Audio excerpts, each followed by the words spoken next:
Hello and welcome to the Vida Spiritual Connection. I am Reverend Keven Kadel. Most folks enjoy the year-end holidays, kind of why we keep having them. However, if you're anything like me, the year-end holidays bring up stuff. Gatherings to celebrate the holidays can be a little challenging. And growing up, holidays were a time for big family gatherings. Seems there was at least one person at these holiday gatherings that was a little obnoxious, a little critical, maybe pushed all my buttons. Given my comparative lack of social skills and yet to evolve consciousness, I could have been pushing someone else's buttons too, and I'll get back to that in a moment. It's entirely possible that no one else experienced the button pusher the way I did. I know now this is my perception, my recollection, my reality. Therefore, this has nothing to do with the button pusher. I installed my buttons, and it's up to me to uninstall them. And in this context, this is something for me to heal and grow consciousness. Healing and growing consciousness is rarely once and done. As one's consciousness evolves, one heals a little and grows a little and heals a little and grows a little. And even though the same or similar challenge might keep coming up from a metaphysical perspective, the challenge reappears as and when you are ready to heal a little bit more and grow a little bit more. And to dig in a little bit more, it's not the specific person, place, or thing that recycles and resets healing and growth. It's a call from living spirit within to live a better life. The holidays stir up these inner sensations. In science of mind, those are your feelings. And feelings are creative. They give rise to emotion, which are the body's expression of feelings. And together that gets your attention. And altogether, your feelings, your emotions, your thoughts, your beliefs, your intuitions, your mind has made the association with the same or similar person, place, and thing. And it is living spirit within you and surrounding you, telling you, informing you, you're ready for more healing, you're ready for more growth, and ready for a better life. To this day, I'm a little hesitant about attending gatherings, especially holiday gatherings, in part because I'm still learning and growing, still healing this childhood experience. And it was an experience that was intensified and associated with the holidays. And after decades along my spiritual journey, I learned that my part of my hesitance around holiday gatherings is a false belief that some version of a button pusher might be there. In the science of mind and spirit, beliefs are unconscious thoughts that drive one's life.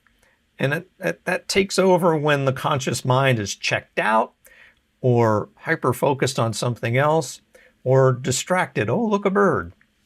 For example, brushing my teeth rarely gets my full and undivided attention.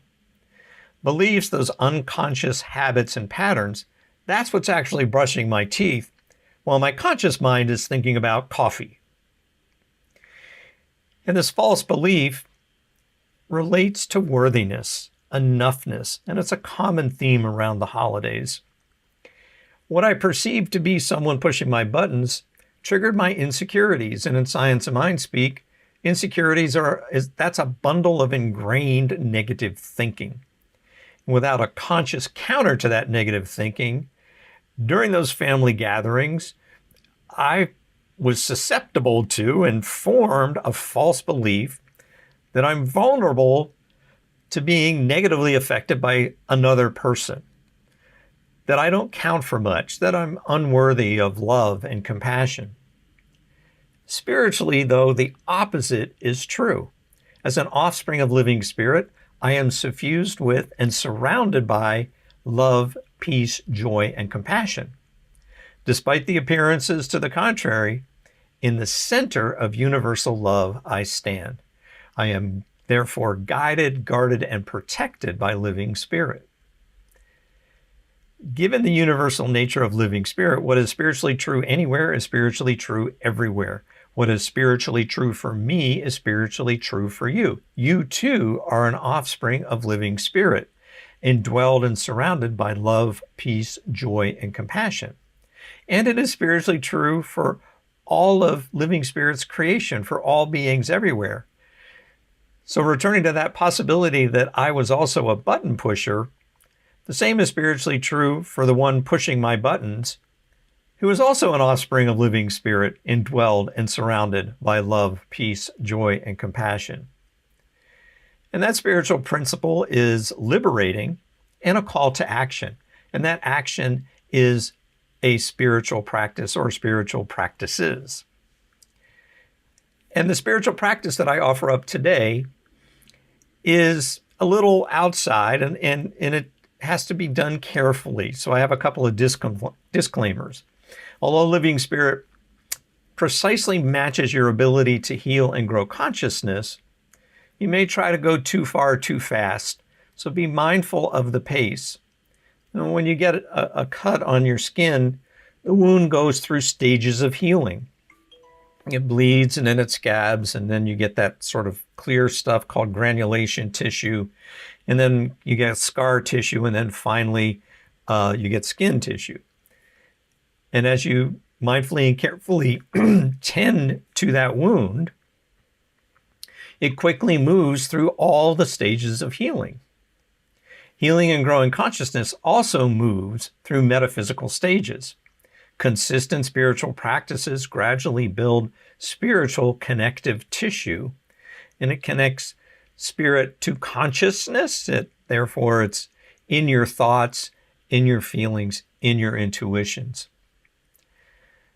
And this practice that has helped me around false beliefs is from A Course in Miracles, at least where I learned it. And I can do this on my own now, but I learned this practice with the help of a practitioner. So I encourage you to also engage, visit your practitioner to help you through this process. And only do this when and as you are ready. So here goes. I recall a moment, and I begin with too, that the intention here is not to reopen the wound. The intention here is to facilitate healing. So we go through this practice not to feel bad again, but begin to transform that moment into something that is healing and positive. So I begin by recalling a moment in which I felt maybe disconnected, attacked, unprotected at the effect of another person's words or deeds. Most commonly, this might have come up at a family holiday gathering. And as I recall this moment, I notice everything about the moment: who, what, when, where, how. I mentally immerse in the moment. As I do, I notice my thoughts, I notice my feelings, I notice then the emotions flowing.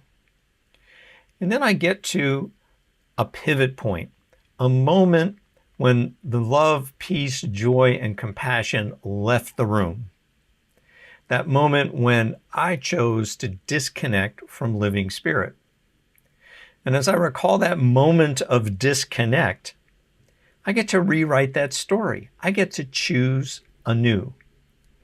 And I choose to notice, first of all, beyond the appearances of the moment.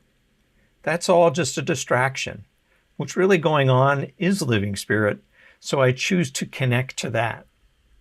I choose to be compassionate for myself and others, and I choose to be in that flow of living spirit. As I make this new choice, I become at one with living spirit again, at one atone. Get it? With the choice for living spirit, I recognize, release, and replace any of those false beliefs, but I'm open now to filling that, my thinking, my thoughts, with something that's truer to living spirit. So I choose love, peace, joy, and compassion. In this or any circumstance in which I feel my buttons being pushed, I choose love, peace, joy, and compassion over and over again. As I have this compassion for myself, I have compassion for others, as I can accept others have compassion for me. My buttons are replaced now with this strong, positive, constructive belief in universal love and infinite intelligence and divine creativity. And this is the point of and the nothingness of forgiveness, the release of that which negates or no longer serves, and the certain embrace of that which affirms the love and light of living spirit. Paraphrasing Maya Angelou, now that I know better, I choose better, and I do better. Here's to a mindful and compassionate holiday season. Let me know in the comments if this was helpful for you. I know and trust you are lovable, loved, and loving. Until next time, farewell.